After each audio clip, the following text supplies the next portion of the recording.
City of Calgary is one of the first councils in, I think, one of the first governments in Canada to. I mean, do you think this should be standard across the country?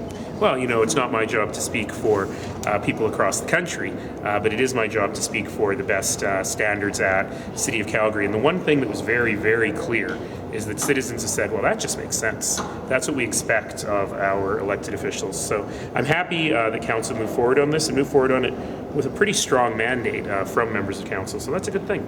So can Council members drink either in this building or while they're on a break or at a community meeting? So the rule is that people may not be impaired during business hours. For councillors, of course, business hours extend well into the evenings and weekends. So it doesn't mean you can't have a glass of wine at your community wine and cheese, but it does mean that you can't be impaired.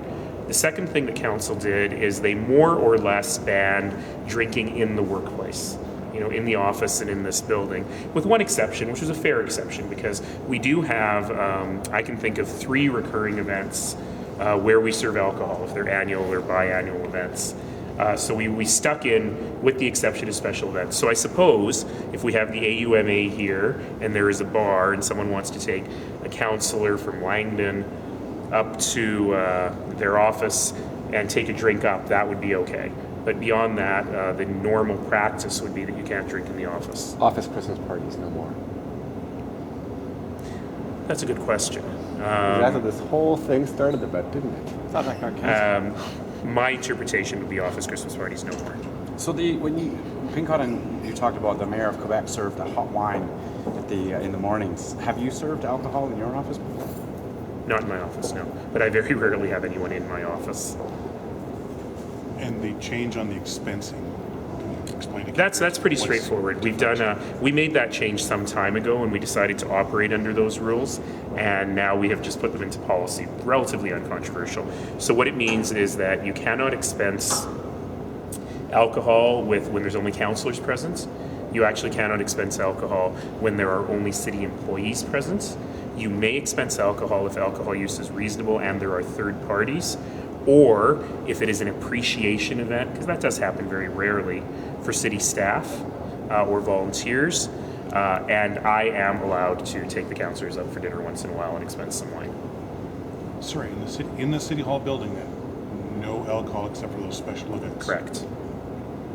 Can it be present, as in Mr. Pincott's case? Yes, we I removed bought something. Yes, so in fact, even in my office, when I was first elected, someone gave me what I'm told is an extremely expensive bottle of champagne, kind of a weird present for someone who doesn't drink.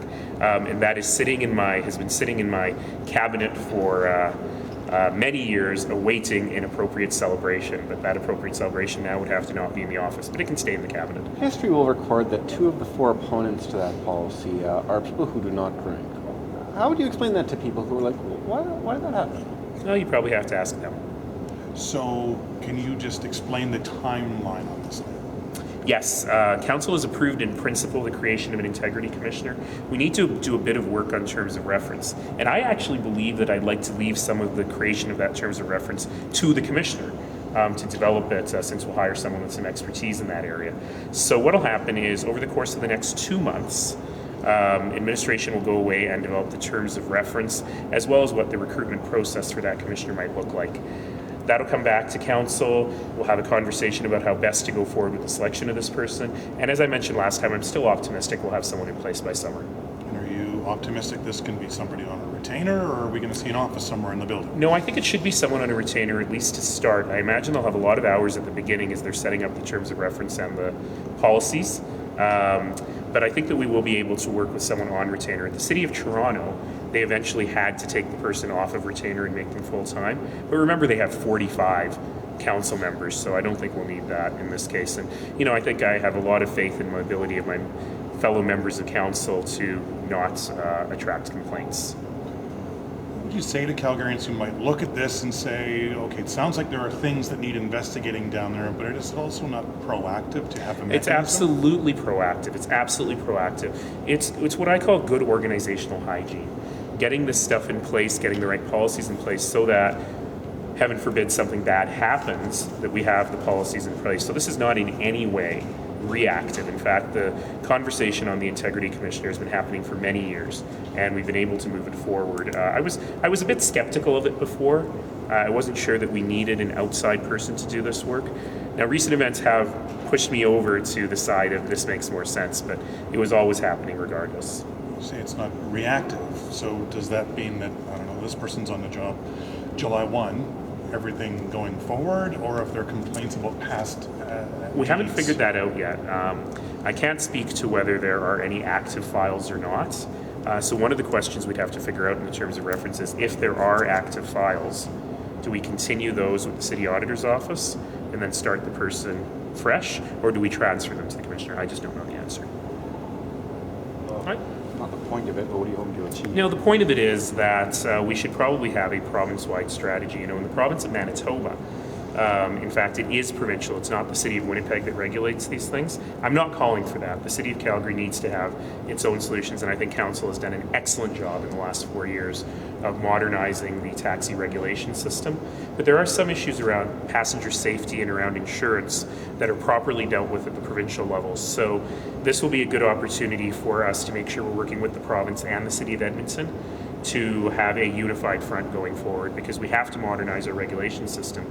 But as I said before, my primary, my main priority is maintaining people's safety.